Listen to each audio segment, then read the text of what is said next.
Hello students, आज हम क्षितिज गद्य भाग चैप्टर फर्स्ट प्रेमचंद की कहानी दो बेलों की आत्मकथा के बारे में पढ़ेंगे। तो सबसे पहले हम उनका प्रेमचंद का जीवन परिचय देख लेते हैं।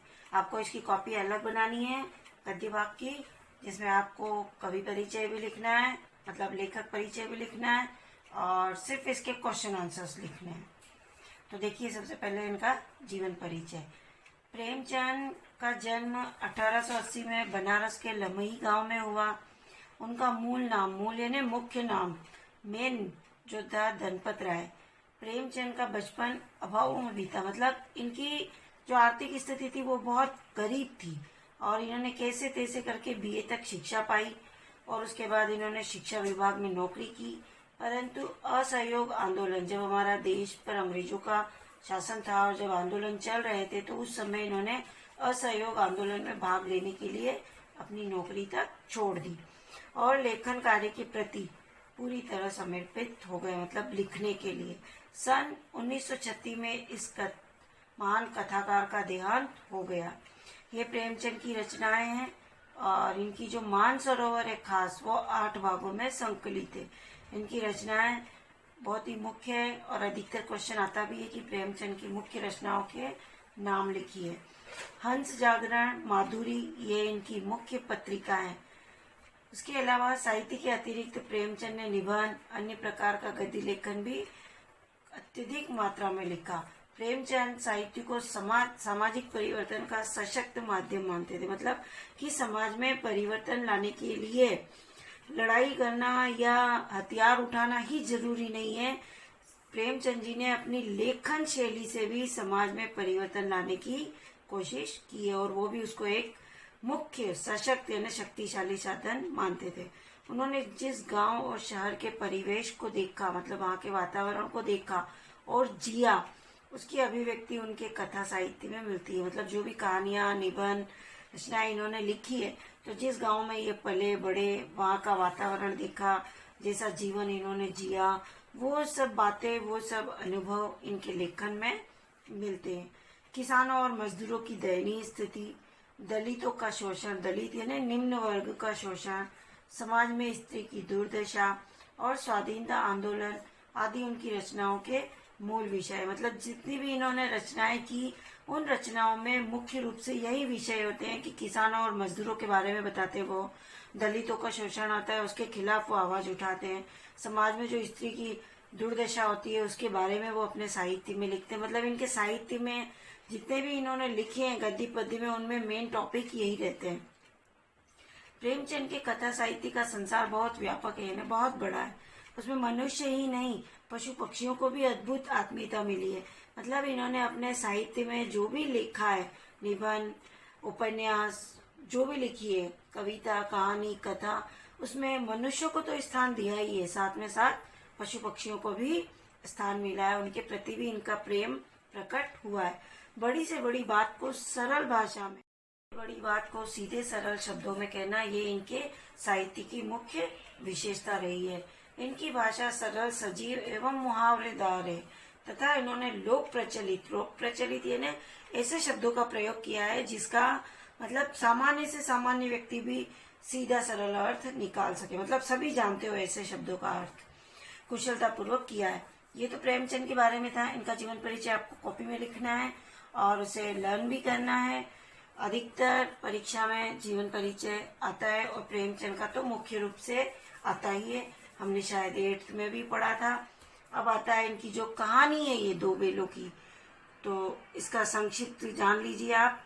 दो बेलों की कथा के माध्यम से प्रेमचंद ने कृषक समाज, कृषक यानी किसान लोगों का जो समुदाय होता है, और पशुओं के भावात्मक संबंध का वर्णन किया है। मतलब किसान और उसके साथ में जो उसके पशु होते, गाय, बैल, जो भी उनके होते, तो किसान और उन बेलों का आपस में किस प्रकार से भावनात्मक रिश्ता जुड़ा हुआ है, उस चीज का वर्णन इन्होंने इस कहानी में किया है। इस कहानी में उन्होंने यह भी बताया कि स्वतंत्रता सहज में नहीं मिलती, मतलब स्वतंत्रता इतनी आसानी से नहीं मिलती है, उसके लिए बार बार संघर्ष करना पड़ता है। कहने का तात्पर्य है कि जब हमारे देश ने भी स्वतंत्रता प्राप्त की थी, तो इतनी आसानी से नहीं मिली।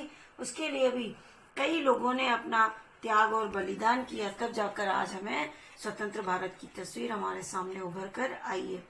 इस प्रकार परोक्ष रूप से यह कहानी आजादी के आंदोलन की भावना से जुड़ी है। परोक्ष रूप से यानी प्रत्यक्ष रूप से या पूरी तरह से यह कहानी आजादी के आंदोलन की भावना से जुड़ी है। मतलब जो इसके जो देव बेल है वो भी आजादी चाहते हैं, उन्हें बांध कर रखते थे तो वो भी आजादी चाहते थे, तो उन्होंने अपनी आजादी पाने के लिए क्या क्या किया है उस प्रकार की भावना से जुड़ी है। तो हमारे देश को आजाद कराने के लिए हमारे देश के स्वतंत्रता सेनानियों ने क्या क्या किया होगा। इसके साथ ही इस कहानी में प्रेमचंद ने पंचतंत्र और हितोपदेश की कथा, हितोपदेश यानी हित वाले उपदेश की कथा परंपरा का उपयोग और विकास किया है। ये इस कहानी का संक्षिप्त सार था जो आपको पूरी कहानी की रूपरेखा बताता है। अभी चलिए देखिए दो बेलों की आत्मकथा, मतलब दो बेलों की अंतर कथा। जानवरों में गधा सबसे ज्यादा बुद्धिहीन समझा जाता है। बुद्धिहीन यानी जिसके अंदर कोई बुद्धि न हो, समझ न हो, ना समझ अर्थात मूर्ख। हम जब किसी आदमी को पहले दर्जे का बेवकूफ कहना चाहते हैं, पहले दर्जे का यानी प्रथम दर्जे का, तो उसे गधा कहते हैं। गधा सचमुच बेवकूफ है या उसके सीधेपन, उसकी निरापद सहिष्णुता ने उसे यह पदवी दे दी है। निरापद यानी सुरक्षित, इसका निश्चय नहीं किया जा सकता है। गाय सींग मारती है। ब्याई हुई गाय, ब्याई हुई यानी जिसको बच्चा हुआ हो, वो गाय तो अनायासी सिंहनी का रूप धारण कर लेती। अनायासी यानी अचानक ही। कुत्ता भी बहुत गरीब जानवर है, लेकिन कभी कभी उसे भी क्रोध आ ही जाता है, किंतु गधे को कभी भी क्रोध करते नहीं सुना है। कहने का मतलब ये है कि गाय सीधी, गाय को अपन कहते हैं सीधा साधा प्राणी है, तो उसे भी क्रोध आ ही जाता है, कभी कभी सिंहनी का रूप धारण कर लेती है। और कुत्ते को भी गरीब जानवर कहते हैं कि इधर उधर मुंह मारता मिलता है, लेकिन उसे भी क्रोध आ जाता है, किंतु गधे को कभी क्रोध करते नहीं सुना ना देखा। जितना चाहो गरीब को मारो, यहाँ पे मतलब गधे को, चाहे जैसी खराब सड़ी हुई घास सामने डाल दो, उसके चेहरे पर कभी असंतोष की छाया भी ना दिखाई देगी। ये गधे के बारे में कह रहा है। तो लेखक ये कहना चाहता है कि गधा वास्तव में मूर्ख होता है, या उसके सीधेपन और सहनशीलता के कारण उसे मूर्ख मान लिया जाता है। इसका मतलब फैसला करना कठिन है। गाय को भी सीधा पशु कहते हैं अपन, और किंतु बच्चे को जन्म देने वाली गाय को भी कभी कभी गुस्सा आ जाता है, वो भी सिंह का रूप धारण कर लेती है। और कुत्ता भी, जो हम गरीब जानवर है, वो भी दीनहीन पशु मानते हैं, परंतु उसे भी कभी कभी क्रोध आ जाता है। पर गधा बेचारा ऐसा जीव है जिसे कभी न क्रोध करते देखा है न कभी सुना है। जब हम किसी मनुष्य को अत्यंत मूर्ख बताना चाहते हैं तो उसे गधा कह देते हैं। गधे का सीधापन, उसकी अत्यंत सहनशीलता और हर स्थिति में संतुष्ट रहना ऐसी विशेषताएं हैं जो उसे अन्य पशुओं से भिन्न सिद्ध करती है। यहाँ पे ये क्वेश्चन बनता है कि गधे की कौन सी विशेषताएं उसे अन्य पशुओं से भिन्न सिद्ध करती है। तो जो इसका मैंने अभी आंसर बोला वही है। और परले दर्जे का बेवकूफ का अर्थ होता है कि अत्यधिक मूर्ख व्यक्ति। तो इससे एक क्वेश्चन भी रेडी हो रहा है, आप क्वेश्चन भी रेडी करेंगे एक्स्ट्रा। आगे देखिए, वैशाख में चाहे एक आध बार कुलेर कर लेता हो, पर हमने तो उसे कभी खुश होते नहीं देखा। उसके चेहरे पर एक विषाद स्थायी रूप से छाया रहता है। विषाद यानी दुख, सुख दुख, हानि लाभ किसी भी दशा में उसे बदलने नहीं देता। ऋषियों मुनियों के जितने गुण हैं वे सभी उसमें पराकाष्ठा को पहुंच गए। पराकाष्ठा है ना चरम सीमा, यानी ठीक ऊपर तक। पर आदमी उसे बेवकूफ कहता है। सद्गुणों का इतना अनादर कहीं नहीं देखा। कदाचित सीधापन संसार के लिए उपयुक्त नहीं है। तो देखिए, लेखक ये कहना चाहता है कि गधे के मुख पर कभी भी प्रसन्नता के भाव नहीं दिखाई देते। केवल वैशाख, वैशाख एक हिंदी महीने का नाम है, में ही वह कभी कभी उमंग में भरकर थोड़ी बहुत उछल कूद कर लेता है। चाहे सुख हो या दुख हो, कोई नफा हो या नुकसान हो, उसका हमेशा एक जैसा ही भाव रहता है। कभी भी उसके चेहरे पर भाव बदले हुए नहीं दिखाई देते। इतने पर भी मनुष्य गधे को महामूर्ख बताता है। इससे तो यही मानना पड़ता है कि संसार में सीधेपन के साथ प्राणी का गुजारा होना अत्यंत कठिन है। कहने का मतलब कि गधे को वैशाख नंदन भी कहा गया है। वैशाख के महीने में गधा ही प्रसन्न दिखाई देता है और उमंग में आकर उछल कूद करता भी दिखाई पड़ता है। तो गधे को वैशाख नंदन क्यों कहा गया है, तो आप इसका आंसर लिखेंगे। उसके बाद सद्गुणों का अनादर कौन किस प्रकार कर रहा है, ये क्वेश्चन भी बताया इस पैराग्राफ से। तो आप देखिए इसका आंसर लिखेंगे, सद्गुणों का अनादर मनुष्य किया करता है। गधे के व्यवहार में सीधापन, संतोष, आक्रोश आदि सद्गुणों का उच्चतर स्वरूप देखा जाता है, फिर भी मनुष्य उसे महामूर्ख कहा करता है। ये श्रेष्ठ गुणों का अपमान है, जबकि ये श्रेष्ठ गुण है, ये सहनशीलता और ये सब कुछ, पर लोग आजकल उन्हें मूर्ख ही कहते हैं। देखिए अब नेक्स्ट, देखिए ना भारतवासियों की अफ्रीका में क्या दुर्दशा हो रही है। क्यों अमेरिका में उन्हें घुसने नहीं दिया जाता। बेचारे शराब नहीं पीते, 4 पैसे कुसमय के लिए बचा कर रखते हैं। कुसमय है ना, बुरे समय के लिए जी तोड़कर काम करते हैं। ये जी तोड़कर काम करना मुहावरा है। किसी से लड़ाई झगड़ा नहीं करते हैं, 4 बातें सुनकर गम खा जाते हैं। गम खाना भी मुहावरा है। फिर भी बदनाम है, मतलब भारतवासी। कहा जाता है कि वे जीवन के आदर्श को नीचा करते हैं। अगर वे भी ईंट का जवाब पत्थर से देना सीख जाते हैं तो शायद सभ्य कहलाने लगते। जापान की मिसाल सामने, एक ही विजय ने उसे संसार की सभ्य जातियों में गण्य बना दिया, मतलब उसे मुख्य बना दिया। देखिए आप इसका अर्थ कि मतलब भारतीयों को सीधा साधा जीवन शैली, बचत करने की आदत और संतोषी स्वभाव के कारण अमेरिका में प्रवेश नहीं दिया जाता, क्योंकि अमेरिका तो हाई फाई देश है। उनको घटिया जीवन स्तर वाले असभ्य लोग माना जाता था। किनको, मतलब भारतीयों को। भारतीयों को पिछड़े दर्जे और जीवन के आदर्श गिराने वाले कहकर बदनाम किया जाता था अमेरिका में, जब वे भारतीय जाते थे यहाँ से। क्यों ऐसा कहा जाता था, क्योंकि वे शराब नहीं पीते थे और उनका रहन सहन उच्च नहीं था, मतलब वो सलीके से रहते थे और शांति प्रिय थे और अपमान को भी सहन कर लेने वाले लोग थे। तो इस प्रकार उनको अमेरिका में नीचे गिराया जाता था। और ईंट का जवाब पत्थर से देना, मतलब विरोधी के आचरण का दुगनी ताकत से जवाब देना, ये भारतीयों की विशेषता थी। ऐसे इन गुणों के कारण भारतीयों को वहां पर नीचा दिखाया जाता था।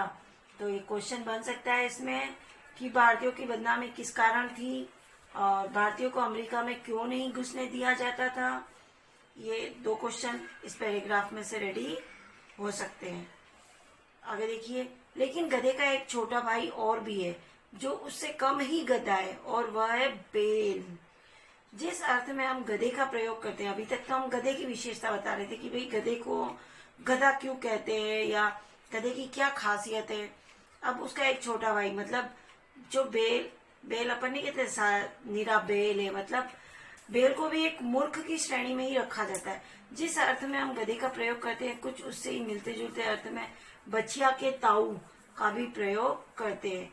ये मतलब बछिया के ताऊ का मतलब हुआ मूर्ख। कुछ लोग बेल को शायद बेवकूफों में सर्वश्रेष्ठ कहेंगे, मगर हमारा विचार ऐसा नहीं है। बेल कभी कभी मारता भी है, कभी कभी अड़ियल बेल भी देखने में आता है और भी कई रीतियों से अपना असंतोष प्रकट कर देता है। अतः उसका स्थान गधे से नीचा है, मतलब उच्च दर्जे का मूर्ख तो गधा है, बेल उससे थोड़ा निम्न दर्जे का है। क्योंकि बेल तो कभी कभी गुस्सा कर भी देता है, कभी कभी अपना गुस्सा दिखा भी देता है, लेकिन गधा तो कभी भी नहीं दिखाता है। अब आगे देखिए, झूरी काची के दोनों बेलों के नाम थे हीरा और मोती। अब प्रेमचंद के जो मतलब ये जो कहानी है, इसके मुख्य पात्र है झूरी, और झूरी काची के पास जो 2 बेल थे, उनमें से एक का नाम था हीरा और एक का मोती। दोनों पछाई जाति के थे। पछाई मतलब ये बेलों की एक जाति का नाम है। पछाई जाति के बेल थे, देखने में सुंदर, काम में चौकस, डील में ऊंचे। डील यानी उनका शरीर, मतलब उनके शरीर की बनावट, अच्छे मतलब हष्ट पुष्ट ऊंचे चौड़े। बहुत दिनों साथ रहते रहते दोनों में भाईचारा हो गया, मतलब बहुत दिनों से साथ में रहते रहते दोनों बैलों में आपस में बहुत प्रेम हो गया। दोनों आमने सामने या आसपास बैठे हुए एक दूसरे से मूक भाषा में विचार विनिमय करते थे। जानवर थे, वो हमारी तरह अपने भावों को तो व्यक्त करते नहीं है, तो मौन भाषा में वो अपने विचारों का आदान प्रदान करते थे और उनकी मौन भाषा वही समझ पाते थे। एक दूसरे के मन की बात कैसे समझ जाता था हम नहीं कह सकते। अवश्य इनमें कोई ऐसी गुप्त शक्ति थी जिससे जीवों में श्रेष्ठता का दावा करने वाला मनुष्य वंचित है। मतलब यहाँ पे लेखक ये कहना चाहते हैं कि उन जानवरों में भी कोई ऐसी छिपी हुई शक्ति है जिससे वो अपनी एक दूसरों के भावों को समझ जाता है, और उस शक्ति के बारे में मनुष्य को भी नहीं पता, और उस शक्ति का मनुष्य भी आज तक पता नहीं कर पाया है। दोनों एक दूसरे को चाट कर और सूंघ कर अपना प्रेम व्यक्त करते थे।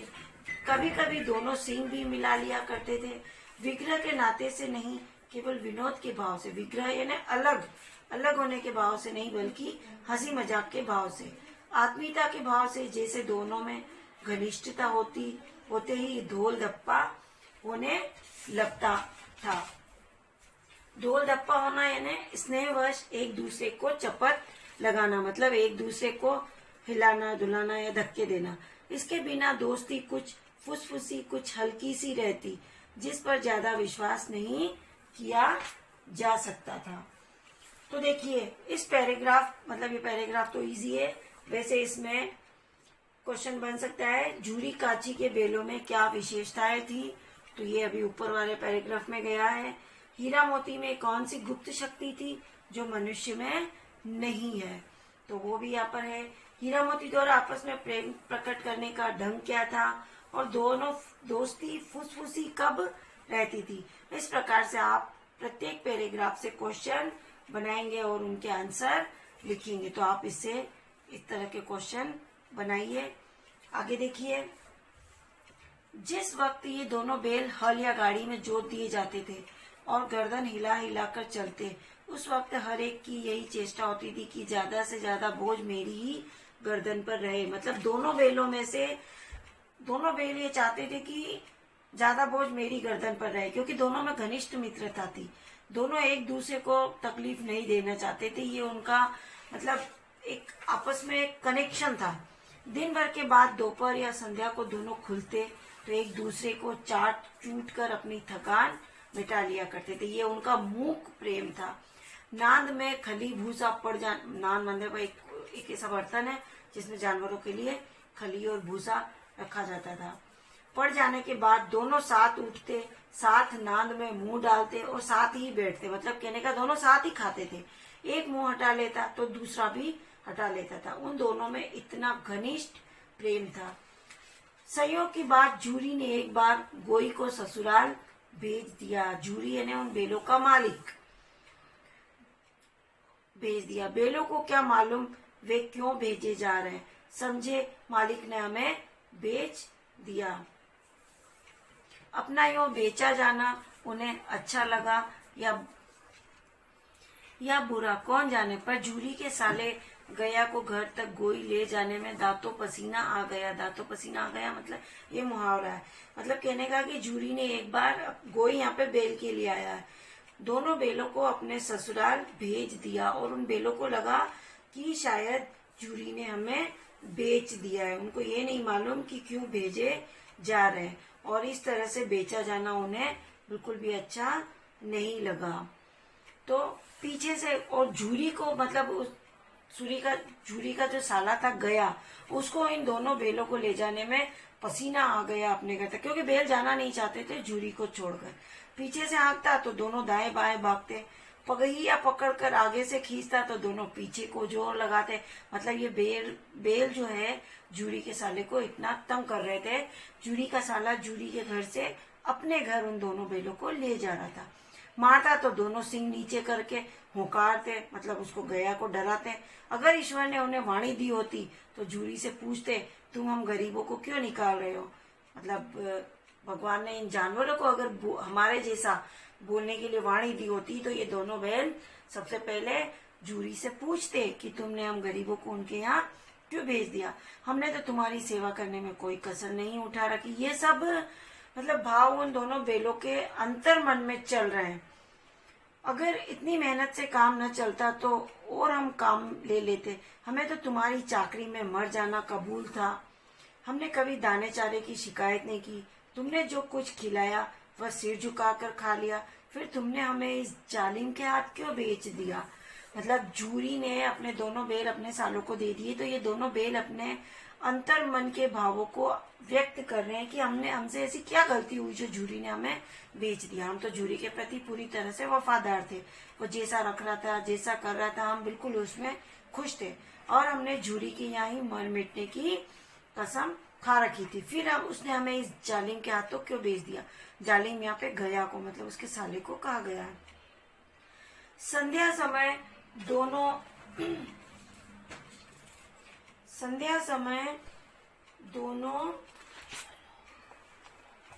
बेल अपने नए स्थान पर पहुंचे। पहले आप ऊपर वाले पैराग्राफ से भी क्वेश्चन आंसर्स बनाएंगे। अब इससे आप अनेक क्वेश्चन बनाएंगे कि जैसे भाई अगर हीरा मोती बोल पाते तो जूरी से क्या पूछते, और दोनों बेलों ने जूरी की सेवा किस प्रकार की थी, हीरा मोती ने गया को जालिम क्यों माना। इस तरह से आप इस पैराग्राफ से क्वेश्चन बनाएंगे। अब देखिए, संध्या समय दोनों बेल अपने नए स्थान पर पहुंच गए। मतलब जूरी के यहाँ से वो गया के घर आ गए। दिन भर के भूखे थे, गया ने कुछ भी नहीं खिलाया उनको। लेकिन जब नांद में लगाए गए तो एक ने भी उसमें मुंह नहीं डाला। मतलब उनके खिलाने का बर्तन, चारा खिलाने का। दिल भारी हो रहा था बेलों का, ये भी मुहावरा है, जिसे उन्होंने अपना घर समझ रखा था वह आज उनसे छूट गया। मतलब जूरी के घर को बेलों ने अपना घर समझ रखा था। यह नया घर, नया गांव, नए आदमी उन्हें बेगानों से लगते थे, उनको अच्छे नहीं लग रहे थे। कुल मिला के बेल गया के घर पे आना नहीं चाहते थे। जबरदस्ती लाए गए, जूरी ने उन्हें जबरदस्ती भेज दिया, इसलिए वो खुश नहीं थे। दोनों ने अपनी मूक भाषा में सलाह की, एक दूसरे को कनखियों से देखा, कनखियों से मतलब तिरछी नजरों से देखा और लेट गए।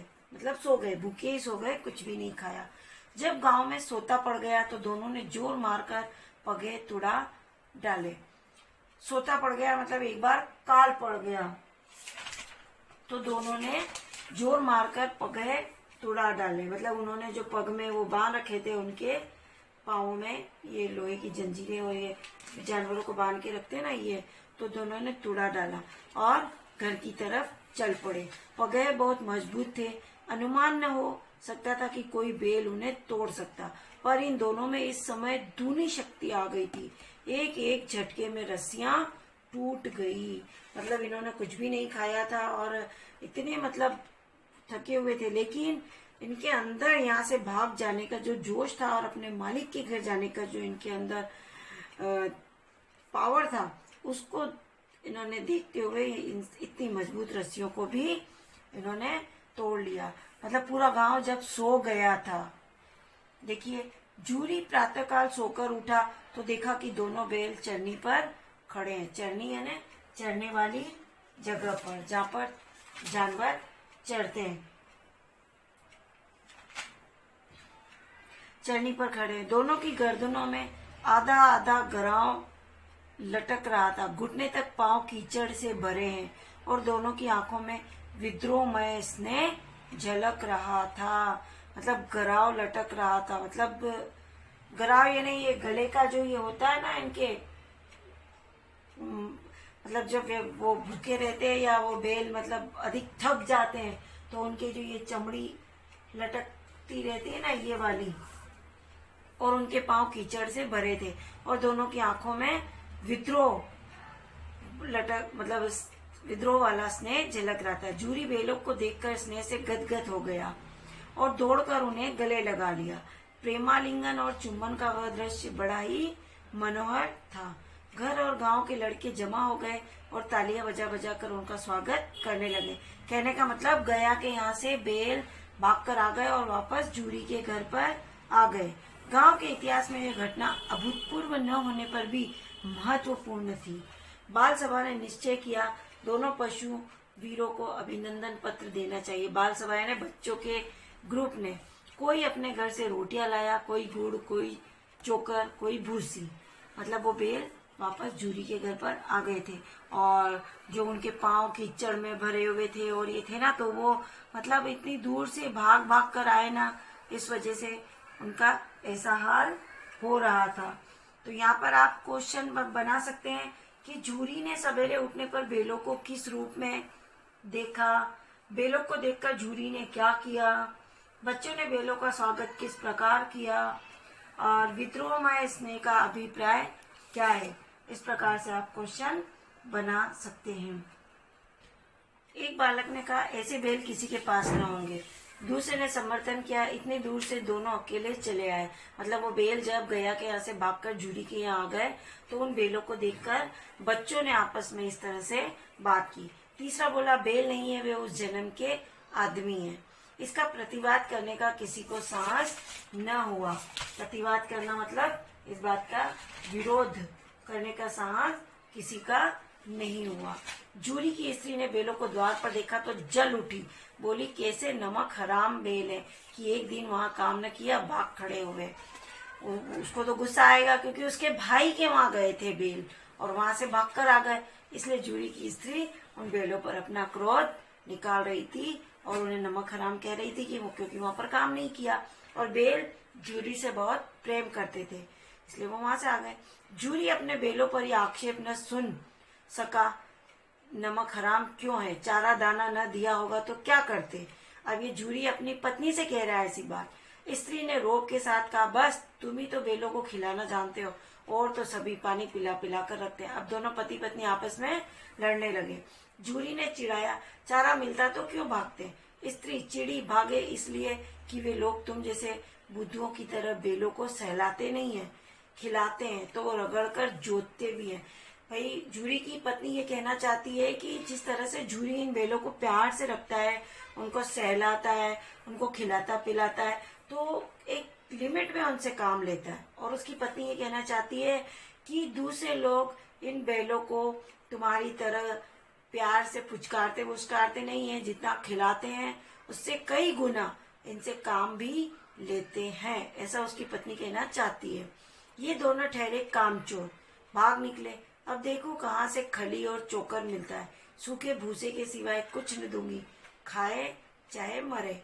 उस तरह से उसने अपना क्रोध व्यक्त किया।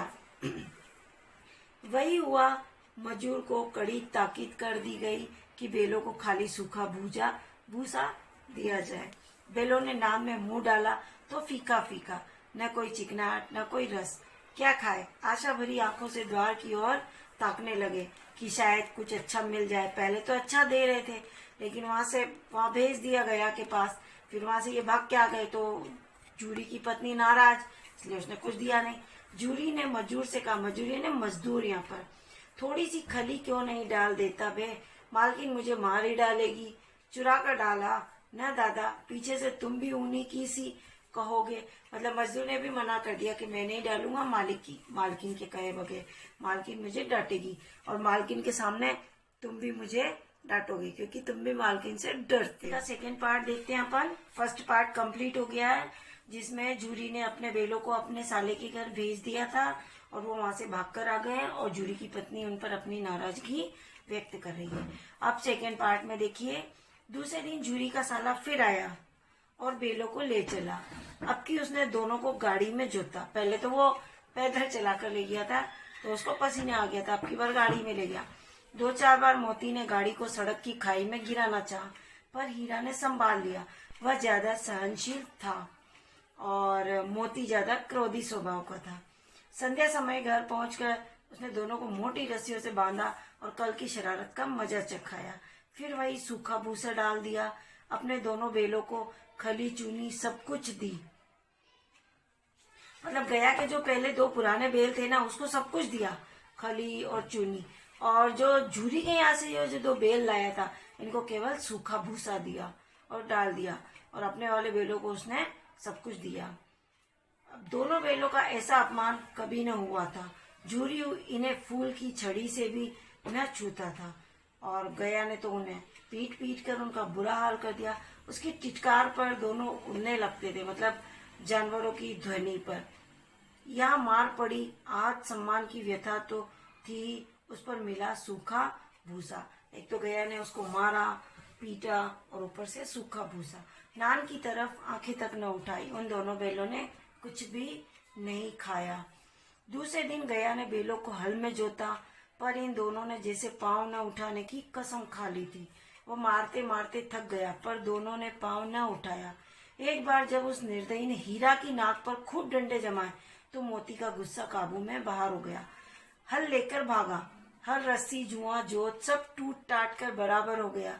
गले में बड़ी बड़ी रस्सियां न होती तो दोनों पकड़ाई में न आते। अगर उन दोनों बैलों के गले में बड़ी रस्सियां नहीं होती तो दोनों पकड़ाई में न आते। कहने का मतलब ये है कि क्वेश्चन यहाँ पर ये बन रहा है कि दोनों बैलों का अपमान किसके द्वारा और किस प्रकार हुआ है। आप इसमें इस तरह से क्वेश्चन बनाएंगे, जूरी बैलों से किस प्रकार का काम लेता था, और गया के द्वारा अपमानित होने पर बैलों ने क्या किया, हल में जोते जाने पर बैलों ने क्या व्यवहार किया। इस टाइप से आप इनके क्वेश्चन बनाएंगे और इनके आंसर इस पैराग्राफ में से लिखेंगे। और देखिए, हीरा ने मूक भाषा में कहा भागना व्यर्थ है, मतलब उससे कहा मोती से। मोती ने उत्तर दिया, तुम्हारी तो इसने जान ही ले ली थी, अब की बड़ी मार पड़ेगी। पढ़ने दो, बेल का जन्म लिया है तो मार से कहाँ तक बचेंगे। गया दो आदमियों के साथ दौड़ा आ रहा है, दोनों के हाथों में लाठियां हैं। मोती बोला, कहो तो दिखा दूं कुछ मजा, मैं भी लाठी लेकर आ रहा है। हीरा ने समझाया, नहीं भाई, खड़े हो जाओ, मुझे मारेगा तो मैं भी एक दो को गिरा दूंगा। मतलब हीरा बहुत सहनशील है और मोती बहुत क्रोधी है। ये इन दोनों बैलों के आपस की भावनात्मक बातचीत है जो मूक शब्दों में हो रही है। नहीं, हमारी जाति का यह धर्म नहीं है, मतलब वो बैल अपनी जाति की बात कर रहे हैं। मोती दिल में ऐंठ कर रह गया, आ पहुंचा और दोनों को पकड़कर ले गया, मतलब गया दोनों को पकड़कर ले गया। कुशल हुई कि उसने इस वक्त मारपीट न की, नहीं तो मोती भी पलट पड़ता। उसके तेवर देखकर गया और उसके सहायक समझ गए कि इस वक्त टाल जाना ही मसलहत है, मतलब इस समय इन दोनों बैलों को किस तरह से हानि पहुंचाना ही फायदेमंद है, क्योंकि बैल भी क्रोध में है। इस चीज को गया का साथी समझ गया था। आज दोनों के सामने फिर वही सूखा भूसा लाया गया। दोनों चुपचाप खड़े रहे। घर के लोग भोजन करने लगे। उस वक्त छोटी सी लड़की 2 रोटियां लिए निकली और दोनों के मुंह में देकर चली गई। उस एक रोटी से इनकी भूख तो क्या शांत होती, पर दोनों के हृदय को मानो भोजन मिल गया हो। यहाँ भी किसी सज्जन का वास है, मतलब उस लड़की के प्रेम और उसकी भावनाओं को देखकर बेलों को लगा कि इन राक्षसों के घर में भी किसी सज्जन व्यक्ति का वास है, मतलब ऐसे लोगों के घर में भी इतनी सज्जन बच्ची मतलब रह सकती है। लड़की भैंसों की थी, उसकी माँ मर चुकी थी, बैलों की थी। सौतेली माँ उसे मारती रहती थी, इसलिए इन बैलों से उसे एक प्रकार की आत्मीयता हो गई थी। मतलब गया उसका पिता था, लेकिन माँ उसकी सौतेली थी। इस वजह से इस लड़की को उस बैलों से कुछ अलग प्रकार की आत्मीयता हो गई थी। दोनों दिन भर जोते जाते, डंडे खाते, अड़ते। ये सब गया के यहाँ पर हो रहा है, क्योंकि अब ये गया के यहीं पर ही है। गया इनसे बड़ा ही मतलब अत्याचार पूर्ण व्यवहार करता है, इनसे काम भी इसी तरह से लेता है। शाम को थान पर बांध दिए जाते, मतलब जहाँ जानवरों को बांधा जाता है, और रात को वही बालिका उन्हें 2 रोटियां खिला जाती। प्रेम के इस प्रसाद की यह बरकत थी कि 2-2 गाल सूखा भूसा खाकर भी दोनों दुर्बल न होते थे, मगर दोनों की आंखों में रोम रोम में विद्रोह भरा हुआ था। मतलब इस बच्ची का प्रेम प्रसाद, मतलब ये रोटी प्रेम का प्रसाद, इसमें ये बरकत थी कि 2-2 गाल सूखा भूसा खाकर भी दोनों दुर्बल न होते थे। मतलब ऐसा सूखा भूसा खाकर भी वे कमजोर नहीं होते थे, क्योंकि इस लड़की का प्रेम इनके साथ था। मगर दोनों की आंखों में रोम रोम में विद्रोह भरा था, फिर भी इनका गुस्सा उस गया के प्रति भरा हुआ था। एक दिन मोती ने मूक भाषा में कहा, अब तो यही नहीं सहा जाता हीरा, क्या करना चाहते हो? एक आध को सींगों पर उठाकर फेंक दूंगा। लेकिन जानते हो, वो प्यारी लड़की जो हमें रोटियां खिलाती है, उसी की लड़की है जो इस घर का मालिक है। यह बेचारी अनाथ न हो जाएगी? तो मालकिन को न फेंक दूं, वही तो उस लड़की को मारती है। लेकिन औरत जात पर सींग चलाना मना है, यह भूले जाते हो। देखो, जानवरों में भी स्त्रियों का मान सम्मान करने की भावना रहती है।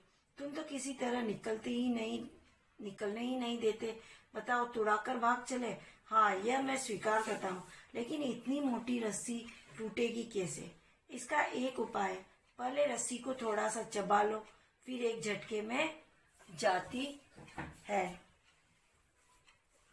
रात को जब बालिका रोटियां खिलाकर चली गई, दोनों रस्सियां चबाने लगे, पर मोटी रस्सी मुंह में न आती थी। बेचारे बार बार जोर लगाकर रह जाते थे। जानवर है, हाथ से तो खोल नहीं पाते। सहसा घर का द्वार खुला और वही लड़की निकली। दोनों सिर झुकाकर उसका हाथ चाटने लगे, मतलब वो भी उसके प्रति अपना प्रेम प्रकट करने लगे। दोनों की पूंछें खड़ी हो गई। उसने उनके माथे सहलाए और बोली, खोल देती हूँ, चुपके से भाग जाओ, नहीं तो यहाँ लोग मार डालेंगे। आज घर में सलाह हो रही थी कि इनकी नाकों में नाथ डाल दी जाएगी, मतलब लोहे के कड़े डाल दिए जाएंगे। उसने गराव खोल दिया, मतलब उनकी रस्सी जो बांध रखी थी पैरों में वो खोल दी, पर दोनों चुपचाप खड़े रहे। मोती ने अपनी भाषा में पूछा, अब चलते क्यों नहीं? हीरा ने कहा, चले तो, लेकिन कल इस अनाथ पर आफत आएगी, सब इसी पर संदेह करेंगे। सहसा बालिका चिल्लाई, दोनों फूफा वाले बेल भागे जा रहे। ओ दादा दादा, दोनों बेल भागे जा रहे, जल्दी दौड़ो।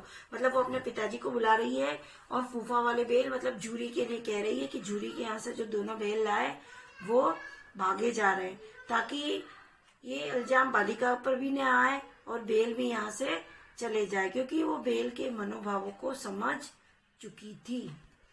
गया हड़बड़ा कर भीतर से निकला और बेलों को पकड़ने चला। वे दोनों भागे। गया ने पीछा किया और भी तेज हुए। गया ने शोर मचाया, फिर गांव के कुछ आदमियों को भी साथ लेने के लिए लौटा। दोनों मित्रों को भागने का मौका मिल गया। सीधे मतलब दोनों वही चाहते थे और वो बच्ची भी चाहती थी कि ये बेल भाग जाए। सीधे दौड़ते चले गए, यहाँ तक कि मार्ग का ज्ञान नहीं था, रास्ते का भी उनको पता नहीं था। जिस परिचित मार्ग से आए थे उसका यहाँ पता न था, मतलब दोनों अनजान रास्तों पर चले गए। और जिस जाने पहचाने से रास्ते पर आए थे उसका तो यहाँ पर कहीं अता पता नहीं था। नए नए गांव मिलने लगे। तब दोनों एक खेत के किनारे खड़े होकर सोचने लगे, अब क्या करना चाहिए। हीरा ने कहा, मालूम होता है राह भूल गए, मतलब रास्ता भूल गए। तुम भी बेहताशा भागे, वहीं उसे मार गिराना था। उसे मार गिराते तो दुनिया क्या कहती, वह अपना धर्म छोड़ दे, लेकिन हम अपना धर्म क्यों छोड़े। देखिए, इस बात को अंडरलाइन कीजिए, जानवरों में कितना मतलब दया भाव होता है, मनुष्य के प्रति कितना उनमें उदार भाव होते हैं कि मनुष्य अपना धर्म छोड़ दे, लेकिन जानवर अपना धर्म नहीं छोड़ते। दोनों भूखे से व्याकुल हो रहे थे। खेत में मटर खड़ी थी, चरने लगे। रह रहकर आहट ले लेते थे, कोई आता तो नहीं है, मतलब रह रहकर ये देख लेते थे कि कोई आ तो नहीं रहा। जब पेट भर गया, दोनों ने आजादी का अनुभव किया तो मस्त होकर उछलने कूदने लगे। आजादी इतनी अच्छी लगती है। पहले दोनों ने डकार ली, फिर सींग मिलाए और एक दूसरे को ठेलने लगे, मतलब आपस में प्रेम भाव से मिलने लगे। मोती ने हीरा को कई कदम पीछे हटा दिया, यहाँ तक कि वह खाई में गिर गया। तब उसे भी क्रोध आया, संभल कर उठा और फिर मोती से मिल गया। मोती ने देखा खेल में झगड़ा हुआ चाहता है तो किनारे हट गया। इसका सेकंड पार्ट भी समाप्त हो गया। अब थर्ड पार्ट हम नेक्स्ट वीडियो में पढ़ेंगे।